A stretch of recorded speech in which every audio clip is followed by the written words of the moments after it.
Hey, it's your man Bentley Kyle Evans, and welcome back to another episode of the Hollywood Blueprint. So, today, in today's episode, we're going to talk a little bit about uh, character creation, and we'll use maybe one of my characters as an example. So, sit back and enjoy as I delve into the world of character creation. It's very important when you're creating a character, it's very important that you know what you're talking about. And so, what I mean when I say you know what you're talking about, you know the world that you're creating. So, therefore, you know you have to populate this world with these wonderful characters. Being a writer, you are the God of your universe. This is the only time, one of the only times in your life where you'll be able to play God and create a scenario. So when you have colorful characters to go along with the world that you've created, now you've created a universe that exists in the television sphere.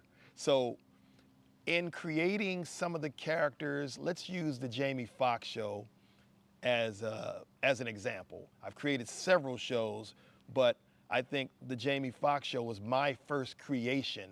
And so I had to be very, very selective in how I created these characters. And, we already knew who Jamie's character was, but we had to create a leading lady character for the Jamie Foxx show. And so at the time, my limited life experience at that time, I was thinking about different people that I know that I could model a character after.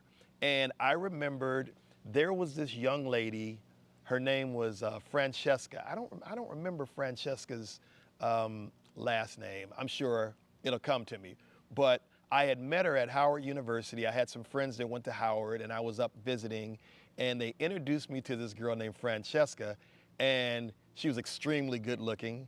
And in my mind, she was like a fantasy girl, like somebody that I probably couldn't get, but she was just a real fantasy living in my mind. So Francesca's nickname was Fancy. It just happened to be Fancy. And so I thought that would be a good name for a television character, Fancy. And so I decided I'm going to name this character Francesca Monroe. I don't know where I got the Monroe last name. It just kind of fit. I just took it probably from someone else that I knew. And I took Francesca Monroe and I dialed it back to Fancy Monroe. And that's how the name of that character came into play. And I knew that she had to have some of the qualities that this young lady Fancy possessed. And so like I said, she was extremely good looking. She was smart. She was, very educated woman. She had gone to this HBCU, and I said, this has to be the character because Jamie's character is coming from a small town in Texas, and he's the guy that wasn't expected to be able to get the girl on that level. And of course, as the series ensued, over 5 seasons, he ended up marrying the girl. So he got the girl in the end, which is a perfect ending to any story. And then they lived on happily ever after. But in putting that together, I had to be smart enough to go, what are the traits of this character that's going to make her interesting enough to go 5 seasons?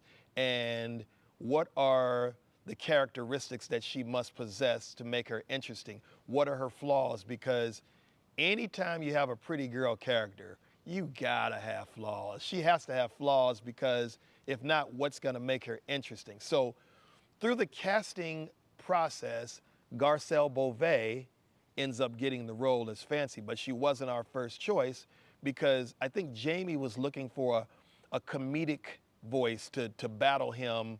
And I think we had a few different actresses. I know AJ Sanders, who's a great friend of mine. She was one of the finalists for that Fancy role. And so, thinking back, I just remember going through the casting process and having to fight with the network about the actress that we wanted to play that leading lady. And Warner Brothers had a deal with Garcelle already. And don't get me wrong, Garcelle's strikingly beautiful.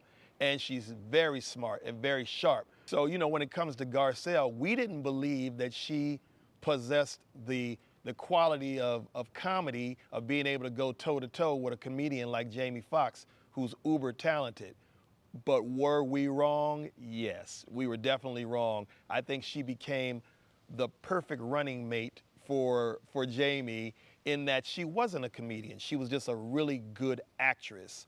And that's what we needed to kind of balance it out. If we had two comedians going back and forth every week, well, we don't know that that show would have been the successful show that it became, because it may have been two people in a jousting match trying to compete with each other. But in this particular scenario, everybody knew their role. All the foils, like the Braxton character, knew what he was going to do, and the Uncle Junior and the Aunt Helen characters, these characters all knew their positions and they played them well. But for the Fancy character, it was really, really important, because she was our leading lady, and she was going to be that female voice that was going to keep the males coming back wanting to see this pretty lady, and also the females coming back wanting to see who they could possibly be in their fantasies.